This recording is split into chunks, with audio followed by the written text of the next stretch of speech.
Oke, halo semuanya. Sekarang kita di sini mau nyoba buat tutorial tentang bagaimana kita ngeprint. Bagaimana kita ngeprint dari misalnya kita tuh nggak punya driver printernya, sedangkan kita punya teman yang punya driver printernya. Jadi di sini bahan-bahan yang diperlukan itu adalah nih lihat nih. Nah, ini adalah kabel LAN namanya. Kabel LAN yang merupakan kombinasi dari konektor RJ45, ini konektor RJ45 sama ini kabel UTP. Ini kebetulan kabelnya jenisnya straight. Semoga aja bisa kita pakai ya. Oke, terus di sini ada bahan-bahannya, ada dua laptop. Yang satu nggak perlu sebut merek kali ya, laptop aja pokoknya. Di sini ada printer.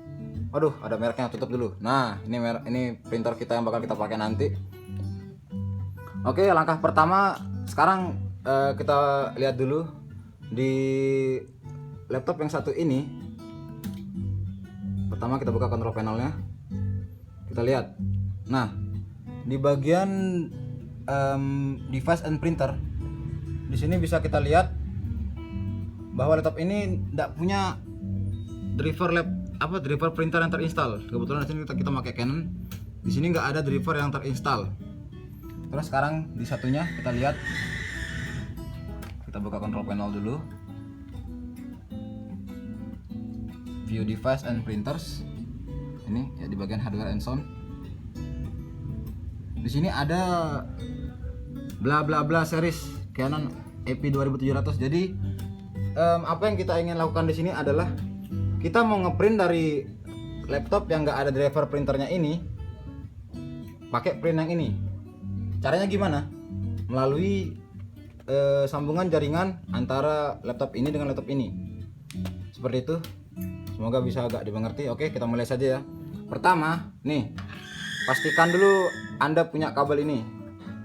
Mau beli bisa, mau bikin bisa, mau nyolong juga boleh, terserah. Pokoknya Anda punya dulu nih. Harus punya aja pokoknya. Ya, harus punya pokoknya.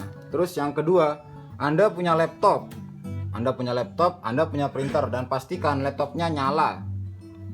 Pastikan juga printernya nyala tuh. Ini ada lampunya nyala nih, hijau nih. Nah, ini lampu nih, nyala nih. Terus pastikan juga printer Anda itu punya tintanya, tuh tinta ada tuh. Kalau nggak ada tinta nggak bakal bisa ngeprint. Oke? Sip. Oke, kita mulai saja. Pertama, setiap laptop pasti memiliki colokan Ethernet. Nggak kelihatan ya?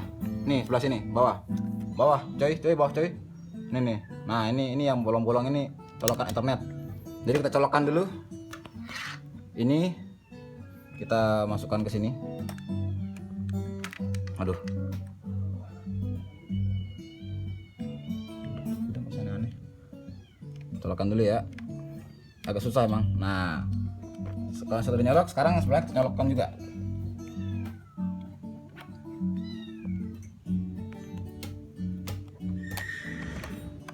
Enak banget musiknya nih. Ya, aduh. Nah, udah. Kalau kita lihat dari jauh, jadi kayak gini. Tuh. Aneh kan? Ada yang nyolok-nyolok itu. Ya, ini dah yang nyolok ini namanya kabel LAN. Kabel LAN itu merupakan bentukan dari kabel UTP sama konektor RJ45. Oke, sekarang langkah pertama. Langkah pertama kita itu pertama kita buka dulu dari komputer yang satu atau komputer yang mana terserah. Di sini di bagian bawah ini. Yang bawah ini di bagian jaringan ini, maka kan otomatis berubah anunya. Apa namanya? Layarnya itu berubah. Interface-nya berubah, ikonnya jadi kayak ada koneksi LAN gitu. Klik kanan di sini, kita buka Open Network Sharing Center. Jadi di sini pertama kali kita akan mengatur laptop kita agar bisa sharing file dan sharing printer. Kemudian kita pilih di sini Change Advanced Sharing. Ini kursornya mana lagi hilang. Oke, ini. Nah, dan kemudian di bagian tampilan yang ini kita pastikan semuanya ini turn on. Di bawahnya juga ada di all network. Ini ada panahnya, kita bisa pencet aja. Di sini ada turn on sharing so anyone with network access can read and write files in the public folders. Di sini kita centang turn on, di bawah juga centang use 128 bit, dan pastikan yang paling bawah ini dicentang turn off password protected sharing. Hal ini untuk biar apa ya? Biar kita kalau mau buka akses file dari laptop sebelah, kita nggak perlu masukin password. Sama yang sebelah juga kita setting. Mana deh, mana. Aduh, salah pencet, sorry. Di sini klik kanan aja. Cara cepatnya klik kanan terus open network and sharing center. Di sini ada pengaturan banyak nih. Tinggal pilih aja change advanced sharing, pastikan aja semuanya turn on. Nah, ini kayaknya kebetulan laptopnya udah di turn on ya, tuh. Turn on. Kita lihat yang bagian bawahnya udah turn on juga. Terus di sini ada turn off password protected sharing. Yap. Kalau sudah di save change, tapi ini kan sudah dirubah jadi nggak perlu di save change. Terus yang kedua yang perlu kita ubah adalah setelah kita atur advanced sharing centernya, kita atur lagi bagian firewall. Pastikan firewallnya mati, karena biasanya firewall ini akan memblok file yang akan kita share. Jadi file yang kita share itu nggak bisa kebaca di laptop lain karena ada firewallnya. Biasanya sih gitu. Di sini ada turn Windows Firewall on or off. Klik aja. Nah, di sini ada pilihan nih, turn on atau turn off. Pilih yang turn off dua-duanya. Oke. Ini kebetulan juga sudah di turn off. Oke, save. Kalau udah di oke aja. Kalau sudah firewallnya, sekarang kita ke laptop sebelah. Jangan lupa. Laptop sebelah ini juga harus dimatiin firewall. Yang di paling bawah nih, Windows Firewall. Oke, ini masih nyala nih firewallnya. Kita matikan dulu. Turn Windows Firewall on or off. Ini kita matikan ya, turn off, terus di oke aja. Jangan di cancel. Kalau di cancel ntar nggak jadi. Nah, bakal ada muncul notifikasi disuruh nyalain turn on Windows Firewall. Abaikan aja, ntar aja kita nyalain waktu sudah selesai. Kalau sudah, sekarang yang ketiga yang perlu kita ubah yaitu dalam prinsip jaringan, sebuah jaringan itu bisa terkoneksi apabila IP addressnya itu sekelas atau sama. Gampangnya kayak gitu aja. Sekarang tadi saya salah, close. Ini kita buka lagi Windows Sharing Centernya, Network and Sharing Center. Nah, di bagian sini kita bisa lihat di Change Adapter Setting. Kita buat dulu dua laptop ini kita buat menjadi satu jaringan IP, satu IP, maksudnya mereka tuh dalam satu jaringan gitu. Jadi mereka bisa membaca satu sama lain, karena kalau IP-nya nggak sama, otomatis nggak bakal kebaca. Ya udah gitu doang. Terus di sini ada banyak koneksi nih, ada Bluetooth, ada wireless. Kita pilih yang Ethernet. Ethernet ini kan ada LAN-nya. Kita pilih, kita klik Properties. Kemudian di bagian TCP IP versi 4, ini diklik 2 kali bisa. Nah, di sini kan ada pilihan nih, obtain an IP address automatically sama use the following IP address. Kita pilih bagian yang kedua. Nah, di sini kita isi IP yang mau kita pakai. Kalau di sini saya mau pakai yang umum aja ya, 192 168 11. Oke, kalau sudah kita klik aja di bawahnya, ntar otomatis keluar DNS-nya. Yep. Langsung saja bukan DNS, maksudnya subnet. Kita oke. Nah, laptop pertama sudah. Jangan lupa laptop yang kedua. Ini kita back aja nih. Di sini masih ada. Kita back. Nah, di sini ada change adapter setting. Terus kita pilih yang Ethernet. Kita klik kanan, properties. Oke, habis di properties kita pilih yang ini, sama. Kemudian yang tiga kolom yang pertama kita samakan sama yang tadi, 192 168 1. Nah, yang bagian belakang ini kita pakai angka yang berbeda, pakai 2. Oke, karena yang nomor belakang ini fungsinya itu sebagai penanda penanda nama komputer. Jadi misalnya di sini 1, di sini 2. Jadi kalau misalnya ada berapa komputer, misalnya 5, jadi yang depannya sama tiga-tiganya. Terus yang di depan, jadi yang di sini jadi 1, 2, 3, 4, 5. Yang bagian terakhir doang kita ubah. Kayak gitu. Ini udah otomatis keluar juga yang subnetnya. Langsung aja di oke. Yeps. Oke, sampai sini kayaknya sudah lancar-lancar aja. Sekarang kita kayaknya yang gitarin capek nih. Kita close aja. Kiting dah. Kita close aja. Mana.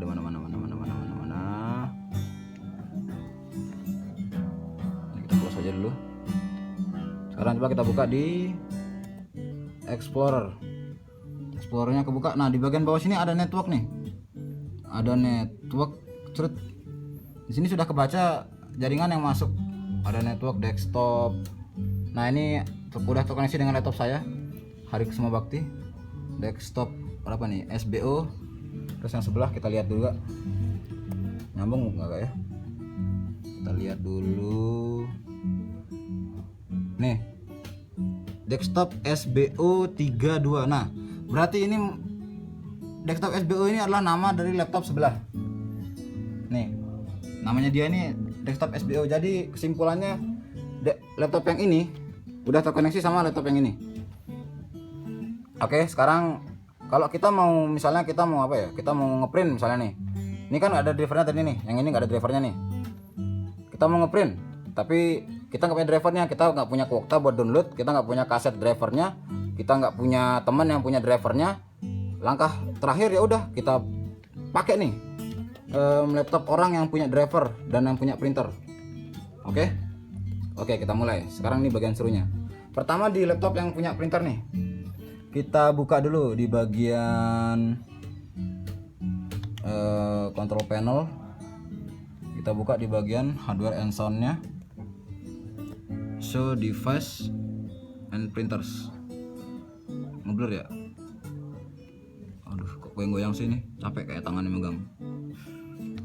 Nah, ini. Di sini di bagian Canon IP 2700 kita klik kanan. Pilih printer properties. Yeps, printer properties.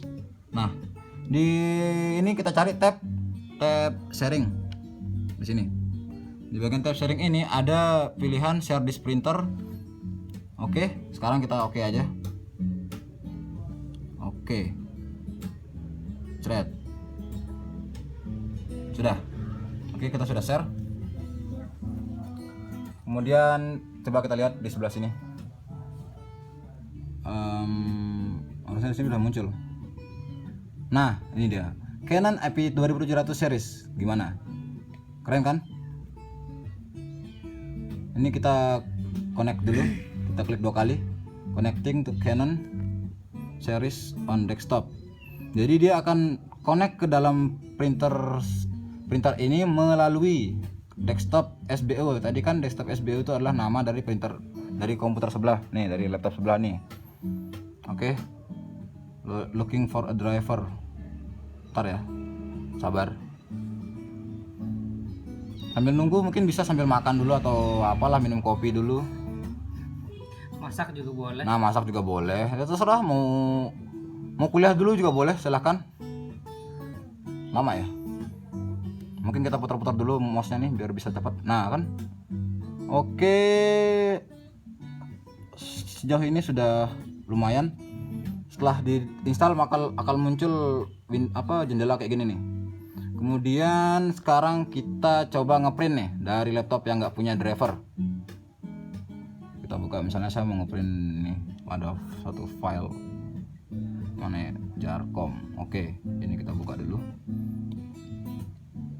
Microsoft Word. Ini tugas Jarcom. Coba kita Ctrl P. Nih, udah muncul. Sekarang di bagian ini, di bagian printer ini, kita lihat dulu. Nah, muncul kan deh ini. Canon IP 2700 series on desktop SBO 3293. Klik aja. Connecting to the printer. Ready. Sekarang kita coba tes ngeprint. Jangan lupa sebelum pencet print baca Bismillahirrohmanirrohim. Print. Kita lihat apa yang terjadi. Oh, printernya muter. Wah, ajaib. Wih, Wow. luar biasa. Amazing. Wow. Wih, Ternyata jalan. laptop bisa dikawinkan. Oke. Ya. Berhasil, Bro. Inilah hasilnya. Apakah yang keren dari sini? Karena kita ngeprint dari laptop yang sama sekali nggak punya driver. Dan modal kita adalah kabel ini. Dan dari kabel ini kita juga bisa nge-share file. Kita bisa ngirim file dari laptop ini ke laptop ini atau sebaliknya. Oke, keren kan? Jadi daripada beli flash disk, mending teman-teman tuh beli kabel UTP misalnya semeter atau 2 meter gitu. Berapa sih, paling 2 ribuan atau 3 ribuan semeter. Sama konektor. Konektornya paling 500-an lah. Berarti total 4.000. Modal teman-teman buat ngirim ini, buat ngirim file misalnya nggak punya flash disk itu cuma 4.000. Lumayan kan? Murah. Sekalian bisa dijual kalau misalnya bisa buat hubungan banyak. Dasar. Oke. Mungkin cuma sekian, semoga bermanfaat. Semoga teman-teman ridho dengan video ini dan semoga berkah buat semuanya. Musician. Buat teman-teman, buat musisi juga. Terima kasih. Oke. Bye bye.